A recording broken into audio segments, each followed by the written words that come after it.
from zero to fluent. The complete guidance to become fluent in English, how to gain that fluency. So this is your way. These 5 steps are your way to become absolutely fluent in English. If you follow all the 5 steps. Hello everybody, how are you all? Hope you're doing great. So welcome back to another session of learning English with me. In this session, in this lesson, we are going to focus on improving our English, not only just speaking, but overall English skills, the complete English. Basically, I'm getting a lot of requests that, ma'am, from where to start?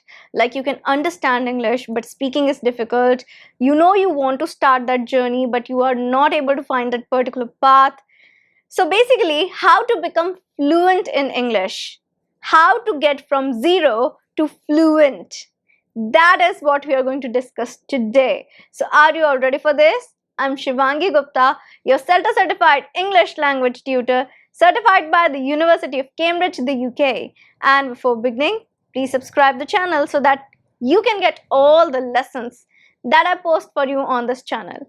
Please like the video and share it with the friends too. Now coming back to today's lesson, how to become from zero to fluent.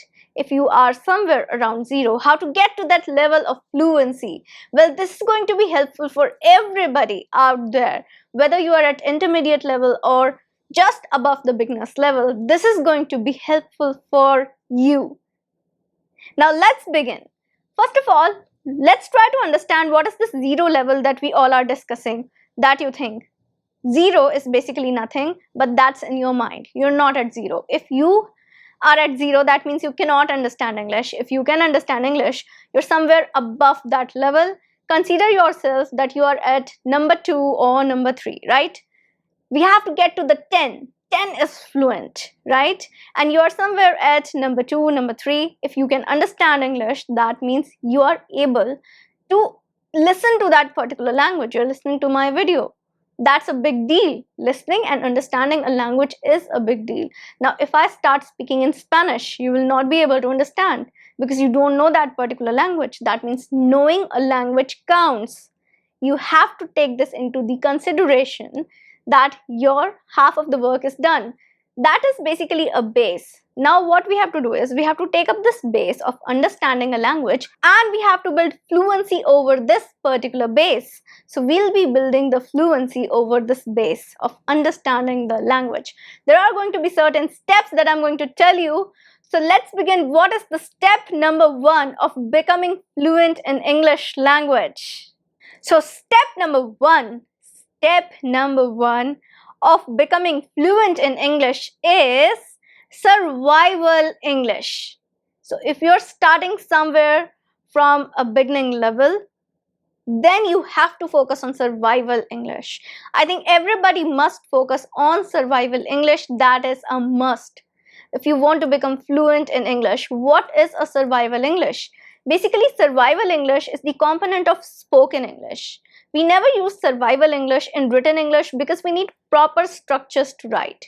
But often when we're speaking English, we can miss out on the structures and just speak out the meaningful part of a sentence so that we can make the other person understand what we're trying to say. Other person can understand that particular thing. Now imagine if you are in an English speaking country, okay? Nobody understands your native language. You cannot form a proper sentence because you might not be so sure about the grammar structure and all that. What would you do? How would you try to speak something? You will speak some kind of broken language, right? You might speak certain words with meaning. For example, you're feeling hungry. You want to find a restaurant.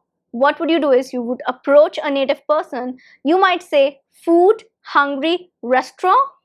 These 3 words are making a connection in mind. As soon as I say food, hungry, restaurant, a person would be able to tell, okay, this person is feeling hungry and they want the direction to some restaurant. So they'll tell you that they would drop you at a restaurant or they would tell you the way to a restaurant. And there you can place an order. There, what you can do is you can call out just the names of the food items. You can say price, and the person would tell you the price, right? These words are meaningful words. They carry certain meanings. Okay, they can be nouns, the verbs, the meaningful words through which you can tell what you want to say to the other person. That's survival vocabulary. That is survival English. Your grammar structures like is, am, are, structures like does, do, did, have, had, these are not a part of survival English. No. Survival English means the vocabulary, the words, the meaningful words that are needed for you to tell what you want to say, to get your message across. And if you're able to do that, that's your survival English. The basic English, the minimum English you must know in order to survive for one single day in an English speaking country, in an English speaking environment.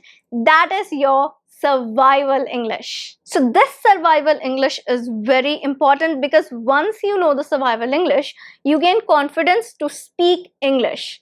Now you can start speaking English. And when we are talking about speaking, now is the time to discuss the step number 2. Step number 2 to become fluent in English. Step number 2 is to start speaking from day 1. Start speaking from day 1. This is something that I've discussed with you again and again throughout my videos. I have a dedicated video on this particular thing, that is start speaking from day 1. Start speaking English from day 1. So that is the video that you can go check out. Now, why is it important for you to start speaking from day 1? Because the more you delay in speaking English, the more you will hesitate to speak it. If you start speaking from day 1, whatever you are learning, the vocabulary maybe, the grammar structure, any English, any component of English you're learning, you're listening to something, you'll be able to use it in your speaking because the end goal is to speak. We're talking about becoming fluent in English. That means you want to become a fluent English speaker. Speaking is a skill which comes with practice. So if you don't start speaking from day 1, it's going to affect the way you speak. A lot of times people think, let us improve our vocabulary, let us practice some more grammar rules, let us listen for a month at least and then we'll speak. No, everything must go hand in hand. Speaking and everything else in English at the other hand. And both the things, they must go side by side.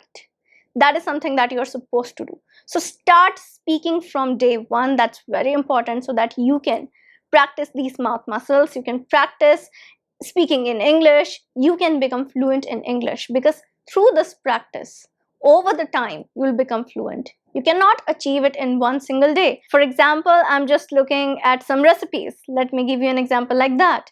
And I'm watching the videos again and again. I'm looking at the recipe again and again. I'm reading it. And one day I'm thinking like, I have done this a lot. Now let me prepare it. Would I be able to make something perfect in my first attempt?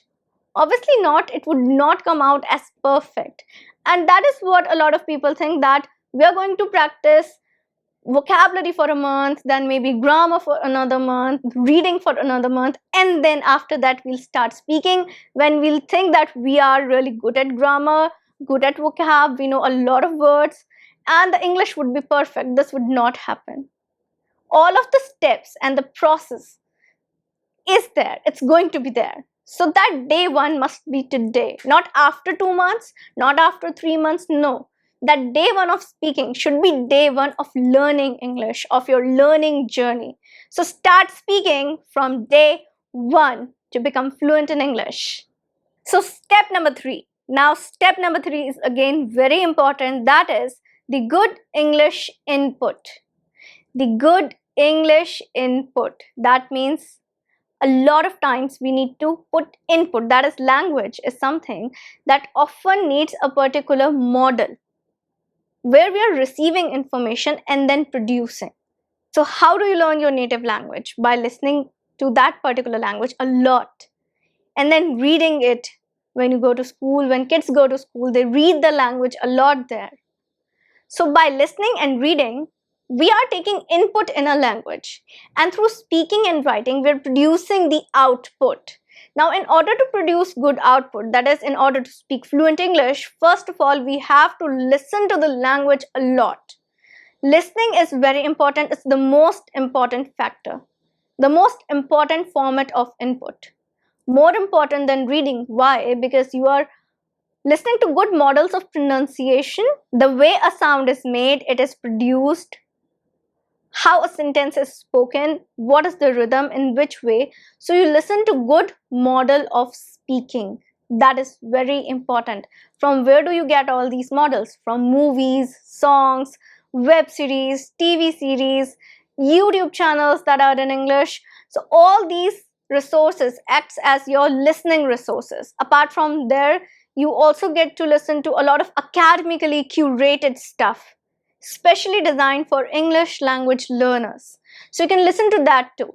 Good models of listening. Now you need listening resources, you need to listen. Listening is very important because once you listen to something, you're able to catch on words, the phrases, everything, the pronunciation. And when you listen to something again and again and again and again, it becomes a part of your subconscious mind. So your subconscious mind stores it. And when you want to speak in English, you're able to retrieve that particular information because you know, oh, you've heard that word there. When you go to learn new vocabulary, if you've listened to that particular word with context, you'll be able to learn it quickly. You'll be able to understand it and use it in a better way. Listening is very important. So when you listen, only then you speak. Listening is important, so start listening from today. A lot of times people neglect it altogether. They neglect listening. So listening is something that is extremely important. You need to listen to good English a lot. A lot. And if you're doing it, bravo. Whatever you're doing with it to learn English, it's going to yield more results. When you go to do your speaking practice, it'll give you better results because you're listening to good models of English and your subconscious mind is picking up on words, the phrases, the pronunciation, everything. It's like in your mind, you're creating an environment for yourself, a kind of English environment for yourself, a virtual environment through listening to English. And that is what we have to achieve. So start listening. Good English input. Listening is very important. Now coming to the second form of input, that is reading. Reading is important too. You need to read too, because when you read, there is a kind of visualization to the words, the spelling, the everything that you're doing. So reading is important again, but I would suggest that begin with listening and then move on to reading. First listen and then read. Step number 4. Now, step number 4 is speaking practice. You want to become fluent? Start your speaking practice. Speaking practice is extremely important because without practice, you will not become fluent in English. But what to practice, how to practice? The big question is, are you practicing in the right manner? Are you practicing in the correct way? Because you might be practicing a lot and you might not see the results. There is no direction to your practice. There is no particular goal to your practice. You're practicing the same thing again and again and again and again. And after some time, it becomes a vicious cycle where you're ending up just practicing just like that and you are not able to see any results. Why is this happening? Because there is no particular aim, no particular direction, or no strategy to that practice. Now, what you're supposed to do in order to have a particular strategy? You must have a particular technique. For example, I've discussed about mirror talk technique with all of you. That is a practice technique. Mirror talk technique is a practice technique. So are you taking a proper technique, that is to in the proper manner? That's very important. Are you taking up different techniques in order to practice your speaking skills? That is again a big factor. So speaking practice is very important. You need to spare some time every day for your speaking practice. That is a must, something that you must do. Now, from where to get all these techniques and all that? I have so many lessons, video lessons. I have a particular lesson where I'm telling you about 12 different techniques to practice English speaking. 12 techniques to practice English speaking. Go check out the lesson. This lesson will tell you about so many techniques where you can take up a technique and practice English speaking. It's very important for you to practice English speaking. Now, apart from this, I give you English speaking practice lessons. So there are so many speaking lessons where you speak with me, you repeat after me, you shadow me, you do shadowing. There is a particular playlist where you can go check out all the lessons where I give you speaking practice. You do speaking practice under my guidance. And that is also very important, to do speaking practice under the guidance of a tutor, a teacher. And I've launched these free video series here on YouTube for you to go check out the lessons, check out the particular playlist, and start practicing with me. So speaking practice is very important. Work on your speaking practice. Speaking practice is not something that you just take up lightly just like that. You need to work on it. Work, do your speaking practice, and see the result. Step number 5. Well, step number 5 is the basic grammar. Now, grammar is something that a lot of people neglect. There are two types of people that I've seen. The first one, they want to just learn grammar and grammar and grammar. They focus too much on grammar, all the grammar rules and everything. The other one, they want to escape grammar. It's like, I want to speak fluent English, but I don't want to learn any grammar. This is not how it's gonna work. Both of the examples are the extremes. You are at the extreme ends of a particular string. You have to create a balance in the middle. You've heard the concept of the center of gravity, right? That's what we have to do, create a balance. For that, you need to learn some basic English concepts. That would help you perfect your sentence structures. I'm not saying that go learn all the complex grammar structures, the complex grammar rules and all that. That's fine. If you have no academic requirement for it, you're not appearing for some kind of academic exam where you are required to perfect your grammar extremely. If you're just learning it for your professional purposes, conversational purpose, just like an everyday usage kind of thing, you don't need very typical grammar structures, no. But basic grammar structures we all must learn in order to become fluent in English. Because when you know the basic grammar structure, the basic things, for example, do, does, did, that's the basic grammar. Simple basic grammar, a very simple concept. And if you know this, you'll be able to form your sentence structure in a better way. And if you know how to form your sentence structure, you'll be confident on yourself that, okay, I can do this, I can speak accurate English. That automatically increases your fluency. When you're not sure about grammar structure, you fumble a lot because you're not able to form a particular sentence, and then you fumble, you try to reframe it, then you try to reframe it, and what happens is you end up fumbling with the words. A problem, a common problem that a lot of people tell me that they face, right? So if you focus on your basic grammar, you'll overcome these particular problems of forming sentences, correct sentences, accurate sentences, fluent sentences in English. Fluency will come to you with time if you learn basic grammar. Basic grammar is important. From where to learn that basic grammar? No worries, I have launched the basic grammar series where I take the basic grammar that is important for spoken English. Totally focused on spoken English, not the written English, although that's a part of written English too. But these basic grammar series are focused on spoken English, the kind of grammar that you need to speak fluent and correct English, accurate English. So go check out the playlist of basic grammar series. You'll get the lessons which are important for you to become fluent in English language. So yes, grammar is important. A question that a lot of people ask, is grammar important? Yes, grammar is important, but the basic grammar is important. Few concepts are there which are really important for you to cover if you want to speak fluent English. Okay, so now it's time for a bonus tip. You can call it step number 6 or a bonus tip. That is, you need to focus on all the 4 skills if you want to become fluent in English language. All the 4 skills.